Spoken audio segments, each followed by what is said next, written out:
This is an acrylic and mixed media painting done by John Thomas Biggers in 1987 called The Starry Crown. In the middle, there are three African American women who seem to be sitting on a chair with their legs facing the center.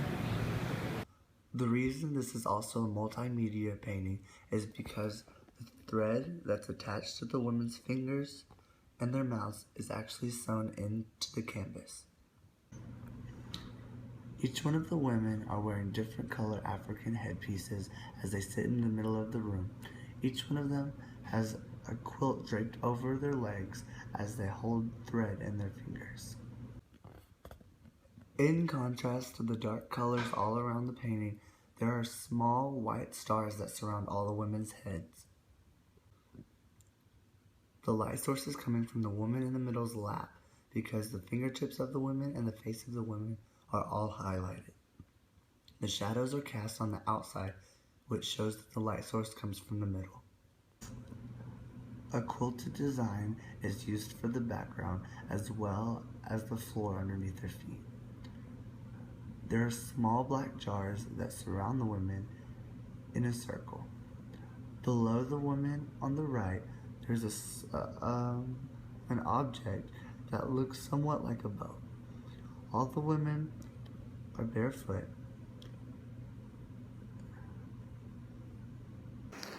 Although the art piece is really dark, there are certain pieces that pop, such as the light in the middle. There are also a lot of designs on this piece that make it really interesting to look at.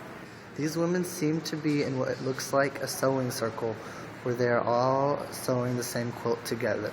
I feel like this picture is trying to show us the close-knit ties that the African culture has and how all the people play an important role in the culture. I think the quilted designs and the quilts on the women's lap are metaphors for the African culture. The African culture seems to be close-knit, just like a quilt. The string connecting to the mouth to the fingertips of the other women represent the stories and the traditions passed on from generation to generation in the African culture. This artwork shows us that people are all connected in some way. The artist shows this by connecting some string to each of the three women, connecting them as one.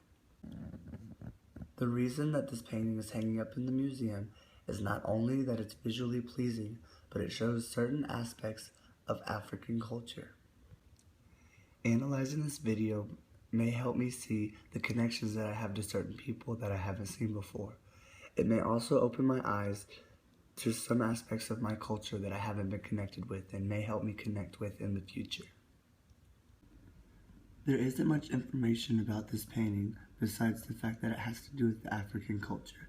I wish that there was more information, maybe an article or two or more information in the museum that would help me understand this painting more.